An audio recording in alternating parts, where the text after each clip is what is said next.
After my grandparents died in a car accident, their lawyer told me I was the only heir to their $26 million estate. My family demanded I give it up, but I refused. That same night, they kicked me out. I moved into my grandparents' house. The next morning, they showed up to throw me out again until they saw who was standing next to me. Their faces went pale with shock. I thought I knew my family, but a staggering $26 million inheritance ripped off the mask, revealing a level of greed and betrayal so profound, it left me utterly homeless. This isn't just a story about money, it's about what happens when blood means less than a dollar sign. So, let's go back a bit. My name's Natalie, I'm 27, and until recently, I was just your average kindergarten teacher, barely scraping by in a tiny apartment. My parents, Richard and Diane, they were present physically, but emotionally, they were miles away. My dad was always chasing the corporate dream, clocking 60-hour weeks. My mom? She was all about networking, making sure she was seen in the right social circles.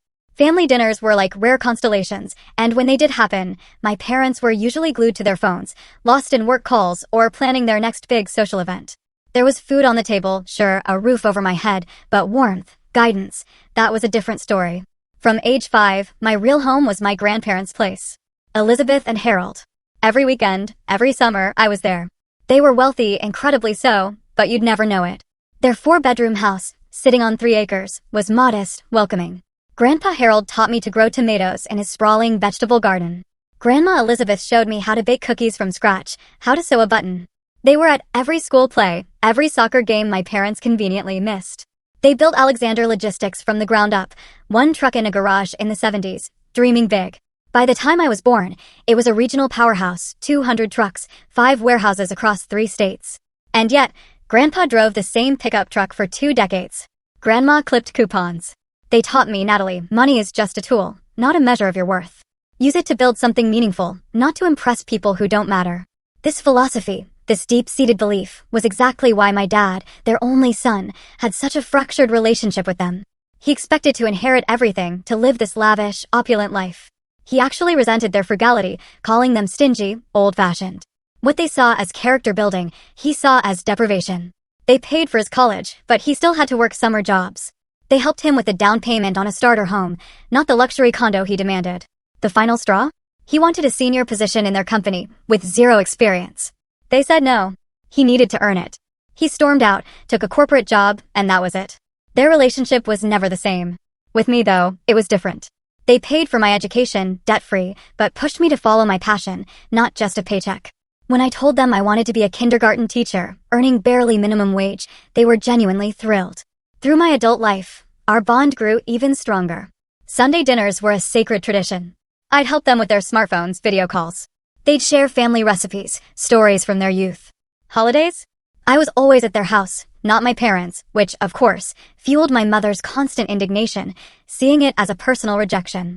My own apartment was small, cozy, filled with secondhand treasures and plants. My teacher's salary was enough. I found joy in the simple things, library books, hiking, volunteering at the animal shelter. My grandparents respected that. They'd occasionally surprise me with practical gifts, like new tires or a fancy blender, but they never tried to change me. Then, 6 weeks ago, my world shattered.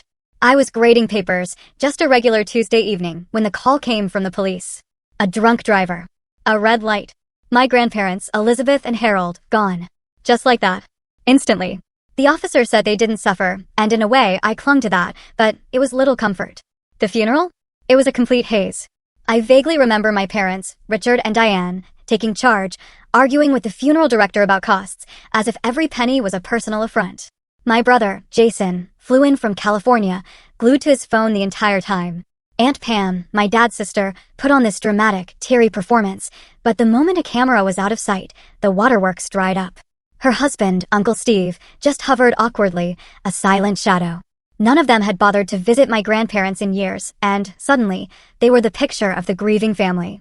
I felt numb. Just utterly, completely numb. The 2 people who truly saw me, truly understood me, were gone. Their beautiful, warm home, now a cold, empty shell. I couldn't even bring myself to step inside after the service. I just went back to my tiny apartment, took bereavement leave, and tried to exist in this new, crushing reality. 2 weeks later, the lawyer, Matthew Goldstein, called. He'd been my grandparents' attorney and friend for over 30 years. He asked me and my immediate family to come for the will reading. I had no idea how that one meeting would rip open everything I thought I knew about my family. The morning was gray, drizzly, perfectly matching my mood. Matthew was kind, his eyes full of genuine sadness for Elizabeth and Harold, people he clearly loved. It made my own eyes prickle. Then, the glass door swung open. And the circus arrived. My father, Richard, stormed in first, impatiently checking his expensive watch. He looked like an older, harsher version of my grandpa, but with none of the warmth. My mother, Diane, floated in behind him, her designer bag probably worth more than my monthly rent. My 25-year-old brother, Jason, swaggered in, wearing sunglasses indoors, his wrinkled button-up half tucked into jeans, his idea of business attire, I guess. Then came Aunt Pam, already loudly complaining on her phone about some country club drama, Uncle Steve trailing behind, trying to avoid eye contact. None of them had seen my grandparents in ages, yet here they were, ready to claim their spoils. Well, let's get this over with, my father snapped, no greetings, no condolences. Some of us have actual businesses to run. Matthew's smile thinned, but he just led us to the conference room. The air was so thick with tension you could cut it with a knife. My father took the head of the table, an unspoken declaration of authority. I huddled near Matthew. Everyone else arrayed themselves in their usual power dynamic. Matthew started, I want to clarify. Elizabeth and Harold were of completely sound mind when they updated their will last year. They were thorough, explicit. My father snorted. Just read it, Matt. We know how it goes. Dad built the business, I'm his son. Standard inheritance. Matthew ignored him, opened his leather portfolio, adjusted his glasses, and began to read. The formal legal jargon droned on, my family shifting impatiently, waiting for the real part. And then he got to it. We hereby bequeath our entire estate, he read, his voice clear, including cash assets totaling approximately $8 million, an investment portfolio valued at approximately $12 million.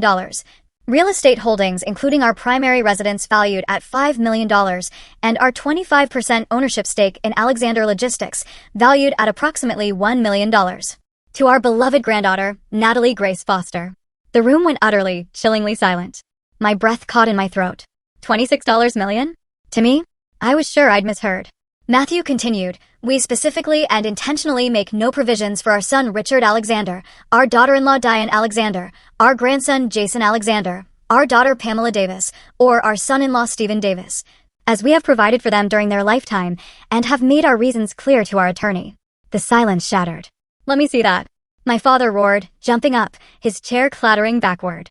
He ripped the document from Matthew's hands, scanning it, his face contorting. This is ridiculous. My mother joined the chorus. $26 million to a kindergarten teacher? She wouldn't know the first thing about managing that kind of money. Jason slammed his hand on the table. What about me? I'm family. I need startup capital for my business ventures. Aunt Pam rounded on me, her face flushed with fury. What did you do? How did you manipulate them into this? I just sat there, frozen, utterly shocked. My mind reeled. Matthew, bless him, calmly retrieved the will. Please, everyone, take your seats. There is more. He then pressed a remote, and a large screen lit up. There they were. Grandma Elizabeth and Grandpa Harold, sitting on their living room sofa, looking exactly as they had the last time I saw them. My heart clenched with a painful, desperate longing. Grandpa Harold began, his voice so familiar. If you are watching this, it means we have passed on. We want to explain our decisions directly, to prevent any misunderstandings. Grandma Elizabeth continued, Richard, Pam, we love you as our children, but we have been deeply disappointed by the values you have embraced and passed to your own children, with the exception of Natalie. For what felt like an eternity, they laid it all out.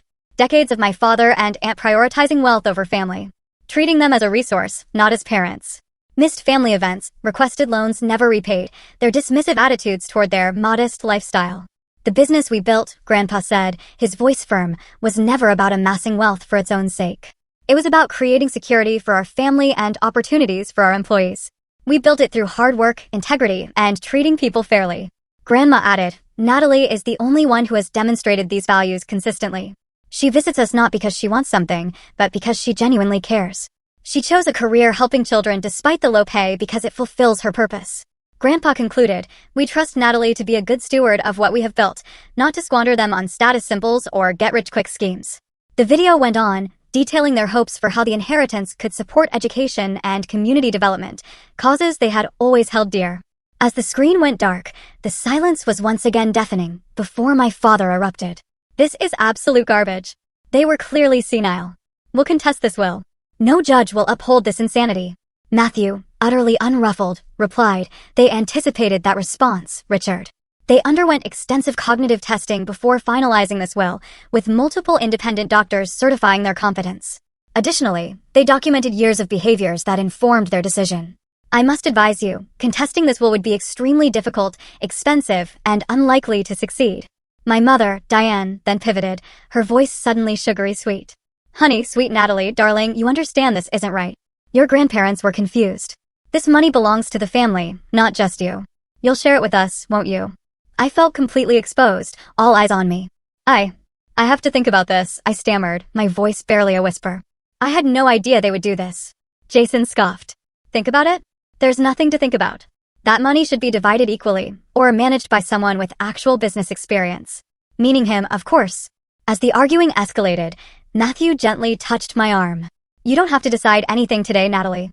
Take time to process." He handed me a thick envelope, documents, keys to the house, contacts for financial advisors. "My office will handle all immediate matters. Call me anytime."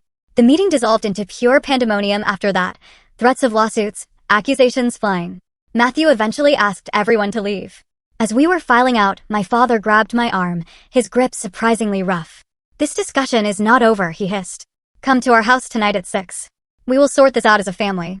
His tone left no room for doubt. I just nodded numbly, too overwhelmed to argue. Watching them drive away in their luxury cars, I sat in my beat-up sedan, clutching that envelope, the weight of it all pressing down. How had an inheritance, meant as a blessing, become such a terrifying curse? The afternoon was a blur. I drove aimlessly, the envelope from Matthew still unopened on the passenger seat. Part of me was desperate to know more, terrified of what it all meant. At 5:45, I pulled into my parents' sprawling driveway, all granite and glass, designed to impress, never to welcome. Everyone else was already there. I took a deep, fortifying breath, grabbed the envelope, and went inside. They were waiting in the formal living room, a space usually reserved for my mother's social climbing. My father stood by the fireplace, a tumbler of scotch in hand, looking like a judge presiding over a courtroom. My mother perched uncomfortably on a designer chair, Jason sprawled on the sofa, scrolling through his phone, and Aunt Pam paced nervously, while Uncle Steve stared out the window, looking utterly miserable. "Sit down, Natalie," my father commanded the moment I entered. I chose a chair near the door, a little voice in my head whispering, "You might need a quick exit."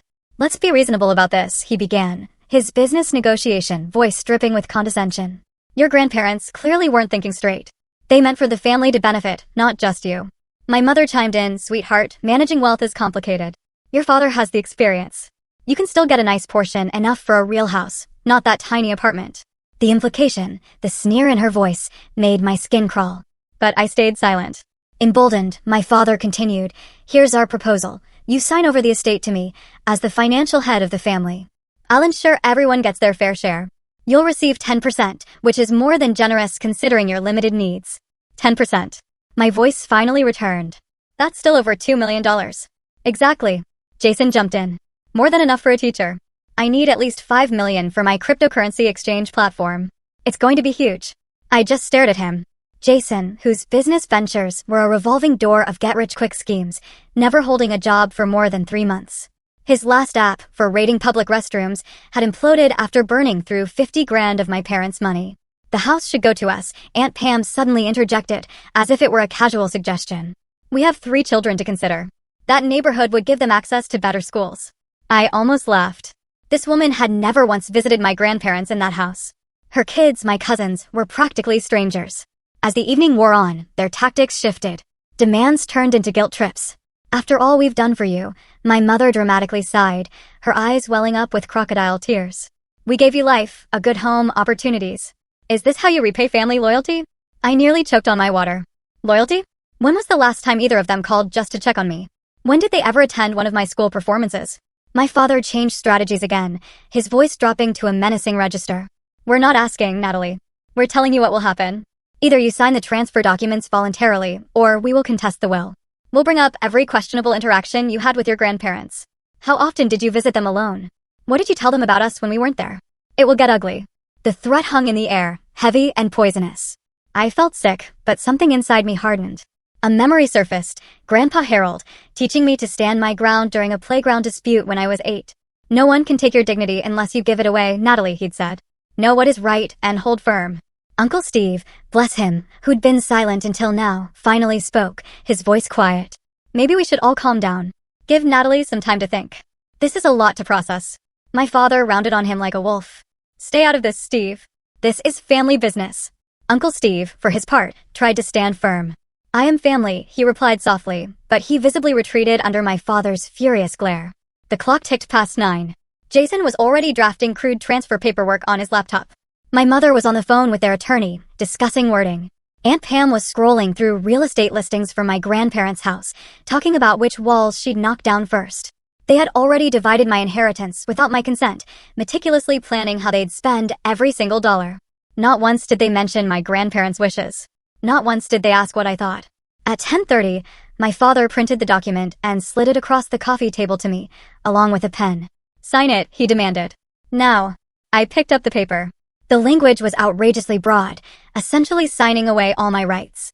In return, a percentage, to be determined later at my father's sole discretion. I put the paper down, took a deep breath. No, I said, my voice surprisingly steady. The room went absolutely silent. What did you just say? My father's voice was dangerously low. I said no. I will not sign this, or anything like it. My grandparents trusted me with their legacy for a reason. I intend to honor that trust. My mother launched into a furious tirade about ingratitude. Jason called me names I won't repeat. Aunt Pam began sobbing theatrically about her children's future. But through it all, I sat still. That single word, no, had become a shield. Finally, my father slammed his glass down so hard it cracked. That's enough, he roared. I always told Dad you weren't to be trusted. You manipulated them, just like you're trying to manipulate us now with this innocent act.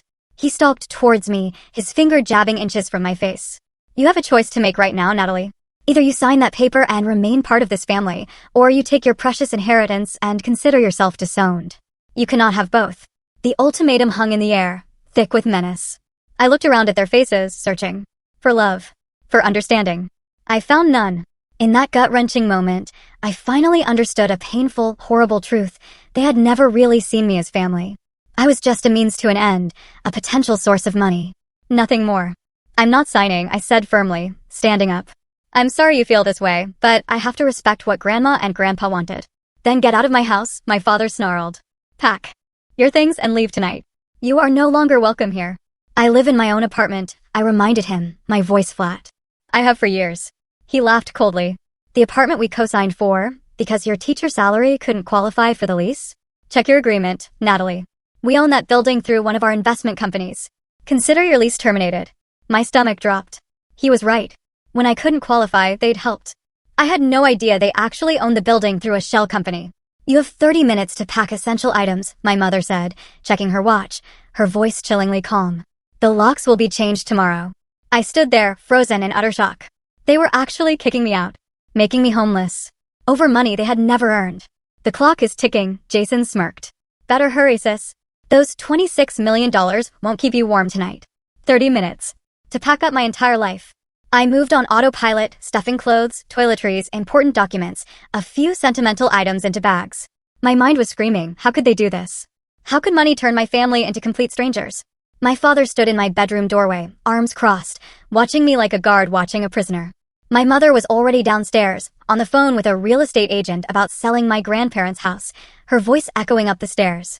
You were never really part of this family anyway, my father said, his voice a cold blade, as I crammed clothes into a duffel bag. Your mother and I were going to divorce before she got pregnant with you. You were the obligation that kept us together.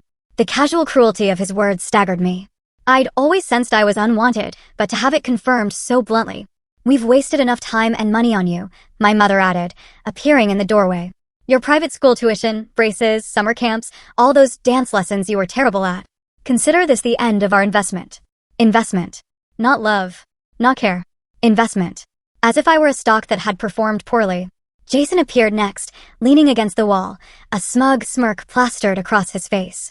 You'll regret this when you have nothing and no one, he said. That money will run out faster than you think. And then what? You'll come crawling back, and we'll remember how you chose cash over family. I zipped up my final bag, fighting back a torrent of tears. I refused to cry. I would not give them the satisfaction. Is that everything? My father demanded.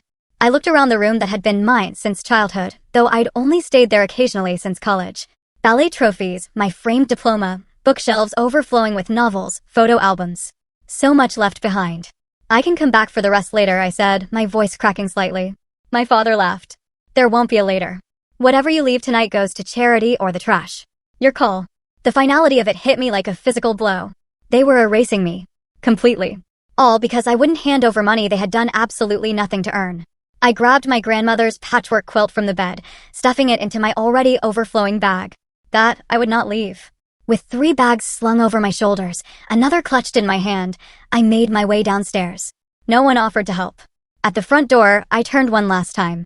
My family stood in a grim line, faces a kaleidoscope of anger, disappointment, and smug satisfaction. You might have money now, my mother said, her voice dripping venom, but family is forever. You'll realize what you've thrown away. I'm not the one throwing away family, I replied quietly, my voice barely a whisper. You are. With that, I walked out. The doors slammed behind me with a sickening finality. Standing beside my beat-up car in their pristine driveway, the weight of everything crashed down. Homeless. Disowned. In a few hours, I'd gained millions, but lost the only flawed support system I had ever known. I collapsed into my car, finally letting the tears come. Great, heaving sobs that shook my entire body. I cried for my grandparents, their absence a raw wound. I cried for the family I'd always hoped for but never truly had. Mostly, I cried for myself, adrift in a world that had completely changed. After what felt like an eternity, I wiped my eyes, started my old car. Nowhere to go. Hotels? No credit. Friends? How could I even begin to explain this mess at midnight? Then I remembered Matthew's envelope. I fumbled it open, and there, nestled inside, was a set of keys with a familiar, rabbit-shaped keychain. Grandma's. The keys to their house. The house that was, impossibly, now mine. The drive took about 20 minutes, each mile a tug-of-war between the desperate comfort of their home and the terrifying thought of entering it without them. I'd avoided it since the funeral, unable to face the emptiness. But tonight, I had no choice. The porch light was on, probably on Grandpa's old timer. I sat in the driveway for a few minutes, just trying to gather some courage. Finally, I grabbed a bag and walked to the front door, the key trembling in my hand. Inside, it smelled exactly the same. Grandma's lemon verbena potpourri, Grandpa's wood polish. I flipped on the lights, half expecting to hear their voices calling from the kitchen. But there was only a deafening silence. I made my way to the guest room, the one I'd always used, dropped my bag on the bed. Everything was exactly as I'd left it from my last weekend visit, just a month before the accident. The novel I was reading, still on the nightstand with my bookmark inside.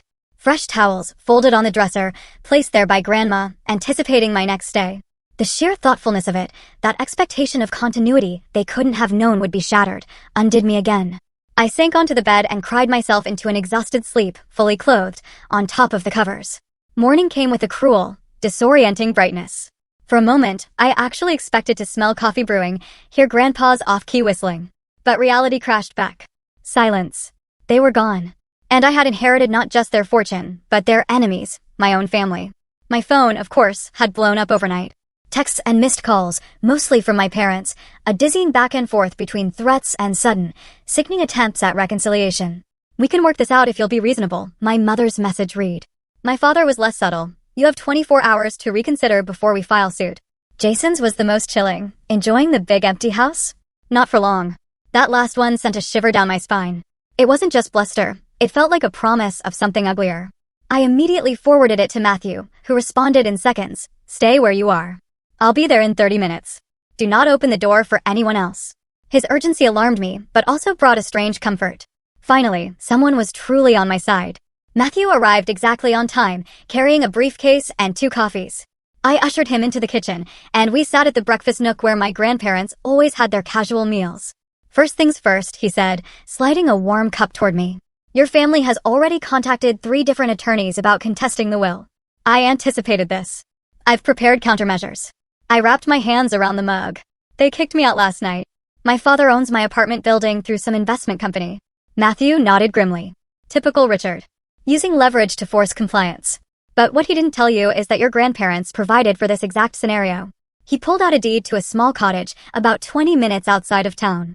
Your grandmother bought this 5 years ago, kept it in a separate trust just for you. Richard has no idea.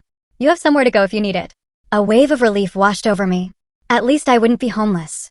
But the idea of hiding out while my family circled like vultures still gnawed at me. There's something else you should know, Matthew continued. You're not alone in this. Your grandparents had many loyal friends and associates who understood the situation with your family. As if on cue, a knock sounded at the back door. Matthew smiled. That would be Carlos. Carlos. The name was vaguely familiar. Carlos Ramirez, Matthew explained. He's been your grandparents' estate manager and handyman for 15 years. Lives in the guest house out back. I opened the door to a man in his early 50s, salt and pepper hair, kind eyes, holding his hat respectfully. Miss Natalie, he said warmly. I am very sorry about your grandparents. They were wonderful people. I saw your car this morning and wanted to check if you needed anything. That simple kindness, after everything, nearly brought me to tears again. Thank you, Carlos. I'm a bit overwhelmed, to be honest. Carlos nodded. Mr. Harold and Mrs. Elizabeth worried about that. They asked me to look after you if anything happened to them.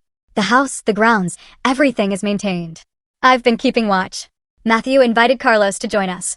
Over the next hour, Carlos shared stories I'd never heard, painting a picture of two people deeply respected and beloved by those who worked for them, not just by their entitled family. Your father and brother, Carlos said carefully, they came here after the funeral, when no one was around. They took things. Watches, jewelry, some electronics. I have it all on the security cameras. My stomach clenched. My father had installed that security system years ago, supposedly for their protection. I'd forgotten about the cameras. Carlos shook his head sadly. They didn't know Mr. Harold had me update the system last year. He didn't trust the old one your father put in. Said it had too many blind spots. Matthew made a note. That footage could be very useful if they pursue legal action. There's more, Carlos continued. Mrs. Elizabeth kept detailed journals. She documented everything, especially family visits and interactions. They're in her study. I followed Carlos to Grandma's small study. A built-in bookcase held dozens of leather-bound journals, meticulously dated. Carlos pulled one out. This one mentions when your father asked for money last year, for some investment opportunity. I opened the journal, recognizing Grandma's elegant handwriting. May 15th. Richard visited today. First time in 7 months. Didn't ask about our health or lives. Immediately launched into pitch about cryptocurrency investment requiring $250,000. When Harold refused, Richard became hostile. Accused us of preferring Natalie. Said we were naive to trust her when she only visits to secure her inheritance. Could not be more wrong. Natalie has never asked for money. Has no idea of our net worth. Brings food every Sunday and stays to eat with us. Richard left without finishing his coffee. Harold very upset afterward. I read entry after entry, documenting years of similar interactions, my father's demands for money, my brother's absurd business pitches, my mother's thinly veiled comments about their modest lifestyle embarrassing her social standing. And then, in stark contrast, descriptions of my visits, genuine warmth, small gifts I'd brought, conversations we'd shared, help I'd offered. She saw me in a way my parents never had. As I read, the doorbell rang again. Carlos answered it, returning with an older woman in a practical dress and cardigan. Dorothy Reynolds, he introduced her. Your grandparents' housekeeper for 20 years. Dorothy hugged me tightly. You look just like Elizabeth when she was young, dear. She was so proud of you. Over the next few hours, more people arrived. Rosa Martinez, my grandparents' business partner, who knew every detail of Alexander Logistics and offered to guide me. George Patel, their investment advisor, who brought comprehensive portfolios, showing exactly how my inheritance was structured. Sarah Johnson, their neighbor for 30 years, who brought a homemade casserole and stories from my childhood. Each person brought not just information, but genuine affection. They had all loved my grandparents, and by extension, they cared deeply about me. While going through Grandma's desk, Dorothy found a hidden compartment containing letters from my father spanning decades, each one a request for money, some with veiled threats about cutting off my access if they refused. She also kept this, Dorothy said, handing me a USB drive. Security footage from after the funeral. Your mother was going through Elizabeth's jewelry before the reception even ended. She took several valuable pieces, claiming Elizabeth would have wanted her to have them. My grandparents, it seemed, had been meticulously documenting my family's behavior for years, perhaps knowing this day would come. They hadn't just built a financial safety net for me, they had built a robust network of support and evidence to protect their wishes. Around 4 p.m., as Matthew guided me through complex financial documents, my phone pinged. Another text from Jason. Hope you're enjoying Grandma and Grandpa's house while you can. Dad, Mom, Aunt Pam, Uncle Steve, and I are coming over tomorrow morning at 10 o'clock to collect what rightfully belongs to us. Better not try to stop us or things will get ugly. I showed it to Matthew. His expression hardened. Threats and potential breaking and entering, he muttered. I think it's time to activate the final part of your grandparents' plan. He made several quick calls, speaking cryptically about meetings and evidence. When he finished, he turned to me, his gaze determined. Your grandparents anticipated this exact scenario, Natalie. They knew Richard and the others would not accept their decision. They prepared for it. Tomorrow morning, we will be ready for them. But tonight, I suggest you review these materials so you understand exactly what you are fighting for. He gestured to the pile of journals, financial documents, and legal papers spread across the dining room table. Your grandparents built more than just wealth. They built relationships based on trust and respect. That is their true legacy to you. As everyone except Carlos left for the evening, promising to return the next morning, a strange calm settled over me. I wasn't alone. My grandparents had ensured that they had given me not just their money, but their wisdom and their community. I spent the evening engrossed, reading through journals and financial reports, getting to know my grandparents in a new, profound way. They had been strategic, thoughtful, meticulous in their planning. Everything they had done was deliberate, including their choice of heir. For the first time since the will reading, I felt truly ready, equal to the immense responsibility they had entrusted me with. I would not let them down. As I prepared for bed, another text came through from Jason. Better sleep with one eye open, sis. Tomorrow you'll see what happens to people who steal from this family. Instead of fear, a cold, hard resolve settled deep within me. Tomorrow would indeed show what happens when people try to steal from family, but not in the way Jason imagined. The next morning, I woke early, a nervous tremor in my stomach, but beneath it, a rock-solid determination. By 8 a.m., Matthew was there with coffee, pastries, and a thick folder. These are restraining orders, he explained, ready to be filed if necessary. And these are cease and desist letters for Jason's charming threats. Dorothy arrived next, immediately taking over the kitchen, the familiar smells of bacon and coffee filling the house, a strange, grounding comfort before the storm. By 9:30, the house was filling with allies. Carlos stood by the front door, a silent, imposing guardian. Rosa Martinez, my grandparents' business partner, set up her laptop at the dining table, ready to drop financial bombshells. Dorothy bustled around, her quiet hospitality a direct link to my grandparents. At 9:45, the first car pulled into the long driveway. My father's black luxury sedan. Then my mother's white SUV. Aunt Pam and Uncle Steve's ridiculous red convertible. And finally, Jason's impractical sports car, which he could only afford because my parents paid his rent.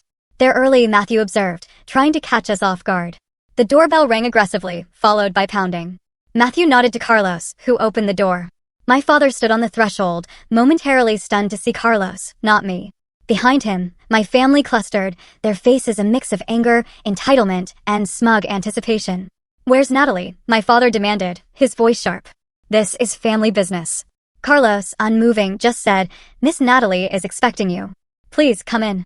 They filed into the foyer, stopping dead when they saw the gathering in the living room. I stood in the center, Matthew a reassuring presence behind me. "What is this?" my mother spat, her voice brittle. "You brought outsiders into a private family matter." Before I could even respond, the front door opened again. 3 more people entered. First, Judge Robert Henderson, a tall, dignified man in his 70s, a decades-long friend of my grandparents. My father's face went white. The judge had ruled against him in a business dispute years ago, a case my father had tried, and failed, to manipulate through his social connections. "Robert," my father stammered, attempting a jovial tone that withered on his lips. "What brings you here?" The judge's expression remained stern. "I am here at the request of Harold and Elizabeth Alexander, through their attorney, Matthew Goldstein. They asked me, in the event of their deaths, to serve as an impartial witness to any family disputes regarding their estate." My mother turned to Chief Maria Williams, who followed the judge. "This is ridiculous. We're here to collect family heirlooms. Why is law enforcement present?" The chief smiled thinly. "I'm here as a friend of the Alexander family, ma'am. Not in an official capacity. Unless, of course, someone commits a crime. In which case, my official duties would naturally take precedence." The implied threat was a cold, sharp blade. As if on cue, the back door opened, and 6 more people entered, forming a powerful semicircle behind me. Longtime employees from Alexander Logistics. People who had known my father since he was a kid, who had witnessed his transformation from entitled son to absent family member. "You've got to be kidding me," Jason muttered. "Is this supposed to intimidate us?" I stepped forward, drawing strength from the incredible support surrounding me. "I know why you're here. You believe you're entitled to my grandparents' estate despite their explicit wishes. You think you can bully or threaten me into giving you what you want." My father's face hardened, a mask of fury. "Those old fools were manipulated. We are simply here to correct that injustice." From behind me, Thomas Jang, my grandparents' financial advisor, spoke. "Actually, Richard, I have documentation of every attempt you've made to access your parents' assets over the last 20 years. He opened a folder. "This includes the unauthorized transfer attempt from their retirement account in 2016, the forged check incident in 2018, And your attempt to have Elizabeth declared incompetent last year after she refused to fund Jason's failed cryptocurrency venture. My father's face went from pale to beet red. That's taken out of context. Rosa Martinez stepped forward, tablet in hand. I also have records of the company loan you never repaid, Richard. $200,000 borrowed in 2012 for your vacation home in Aspen. Your parents never pursued repayment, though they certainly could have. One by one, my grandparents, friends, and associates presented their evidence, a damning cascade of my family's attempts to extract money, contrasted with their utter disinterest in my grandparents' actual lives. Aunt Pam, who'd been fuming silently, suddenly shrieked at me. You ungrateful little snake. You turned our parents against us, poisoned them with lies. Judge Henderson cleared his throat. Actually, Mrs. Davis, I reviewed the video journals Elizabeth kept. There was no external influence. Your parents were quite clear about their reasoning. This is all very theatrical, my mother dismissed, waving a hand. But it changes nothing. We will contest the will. We will win. Matthews stepped forward. I have prepared documentation for you all. He handed each family member a thick envelope. It includes evidence that would become public record if you contest the will. Banking records, text messages, emails, and video evidence of your interactions with Harold and Elizabeth over the past decade. I encourage you to review it before making decisions about legal action. Uncle Steve, bless him, who had remained silent until now, opened his envelope. His face grew increasingly pale as he read. After a moment, he touched Aunt Pam's arm. We should go, he said quietly. This is not a fight we can win. She angrily shrugged him off. My father isn't giving up so easily. But my father had gone completely still, his eyes fixed on the contents of his envelope. There were records of shady business dealings he definitely wanted to keep private, along with transcripts of the cruel things he'd said about his own parents when he thought no one was listening. Chief Williams stepped forward. I should also mention that the property is under 24-hour security surveillance. Any attempt to remove items without permission would constitute theft. Carlos nodded. The new system records everything inside and out, all backed up to secure cloud storage. As my family absorbed the chilling implications, I walked to the sideboard and picked up a stack of documents Matthew had prepared. These, I said, handing them to Jason, are cease and desist orders regarding the threats you have made. I continued, passing papers to my father. These are notices that I am aware of the items taken from this house after the funeral and expect their immediate return. My mother started to protest, but I cut her off. And these, I said, giving her the final document, are the terms under which I am willing to maintain any relationship with you all going forward. They include respect for my grandparents' wishes and an end to all attempts to contest the will. The room fell silent again, a different kind of silence this time. The bitter, stunned silence of defeat. They finally understood. My grandparents hadn't just legally protected their decisions, they had anticipated and documented every single possible challenge. The incredible community of support they had built stood firmly with me, presenting a united front my family had never, ever expected. My father was the first to break. This is not over, he said, but the words were hollow, defeat already etched onto his face. Actually, Richard, Judge Henderson replied, it is. Your parents were meticulous. Any judge in this county would uphold their wishes based on the evidence they compiled. One by one, my family members retreated toward the door, their bluster dissolving into pathetic mutters. Jason glared at me as he passed. This isn't the end, he hissed. Perhaps not, I replied, my voice steady, but it is the end of you taking advantage of this family. My grandparents saw who you really are. That's why we are all here today. As they stumbled out to their cars, the toxic tension in the room evaporated. Dorothy immediately began serving fresh coffee and pastries, as if to cleanse the space. The others gathered around me, offering congratulations and quiet support. I felt strangely empty, neither triumphant nor devastated. I had stood my ground, protected my grandparents' wishes, but in the process, I had lost what little remained of my biological family. The victory felt hollow. Judge Henderson seemed to sense my inner conflict. He placed a gentle hand on my shoulder. Your grandparents would be proud, Natalie. Not just of what you did today, but how you did it, with dignity and principle. Rosa nodded in agreement. You are more like them than anyone else in the family. That's why they trusted you with everything. As my family's cars disappeared down the driveway, I realized I had crossed an irreversible threshold. The family I had known was gone. But in their place stood a new community, bound by genuine respect and shared values, the true legacy my grandparents had built over a lifetime. It wasn't the family I was born into, but perhaps it was the family I was meant to have all along. 6 months. 6 months blurred into a whirlwind of learning, adjusting, and the hard, painful acceptance that my biological family had truly chosen money over any semblance of relationship. The first few weeks after that confrontation were the hardest. Endless legal paperwork, tough financial decisions, and the gut-wrenching realization that they were truly gone from my life. Oh, they made a few half-hearted attempts to reconcile, but only when they needed something, proving nothing had changed. But I wasn't alone. With Matthew and my grandparents' trusted advisors, I established the Elizabeth and Harold Alexander Foundation for Education, dedicating a whopping $10 million to underprivileged students and schools in our community. We focused on arts, education, vocational training, areas my grandparents always felt were undervalued. And me? I went back to teaching kindergarten. People were shocked. A millionaire teacher? But my classroom at Sunshine Elementary became a dream. I personally funded new books, art supplies, cutting-edge technology the school budget could never cover. Every child got healthy snacks, winter coats if they needed them. Small expenses for me, but life-changing differences for them. Under Rosa Martinez's mentorship, I slowly learned the ropes of Alexander Logistics. I didn't take an active management role, but I made sure the company upheld my grandparents' values, their profit-sharing program for employees, generous retirement benefits. The business continued to thrive, providing stable employment for over 100 people in our community. My grandparents' house, once painfully empty, gradually transformed into a home again. I moved from the guest room into the master bedroom, though it took months before I could sleep there without feeling like an intruder. With Carlos's help, we renovated the huge basement into a vibrant community space for foundation events and educational programs. Dorothy, bless her heart, still came 3 times a week, refusing to fully retire, despite my insistence she'd more than earned it. My biological family? They made occasional attempts to contact me, but their motives were always crystal clear. My father would call when his company hit a rough patch, hinting broadly about short-term loans with handsome returns. My mother reached out when her social circle discovered my foundation, suddenly wanting to serve on the board. Jason would text when his latest venture inevitably failed, asking for startup capital. Aunt Pam even called around the holidays, suggesting family should be together, especially family with large houses suitable for hosting gatherings. Each time, I politely but firmly held my boundaries. I'd consider a relationship based on mutual respect and genuine care, I told them, but never one based on financial advantage. Not one of them could meet those simple terms. Instead, I built new traditions with a chosen family my grandparents had cultivated.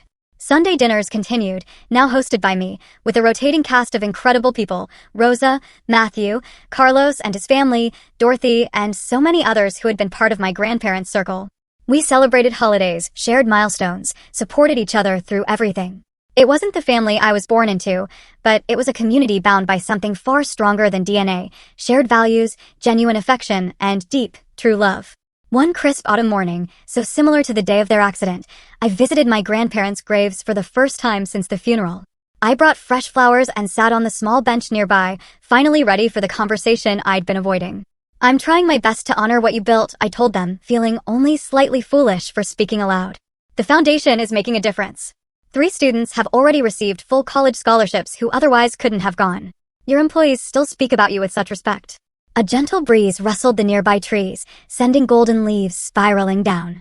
It was the kind of beautiful fall day Grandma had loved, perfect for baking and reading by the fireplace. I wish you were here to see it all, I continued, tears pricking my eyes. I have so many questions about decisions you made, investments you chose, people you helped. But I'm figuring it out, step by step. In the months since inheriting, I had discovered numerous quiet charities my grandparents had supported anonymously, children whose medical bills they'd paid, families whose homes they'd saved from foreclosure, employees whose children they'd put through college.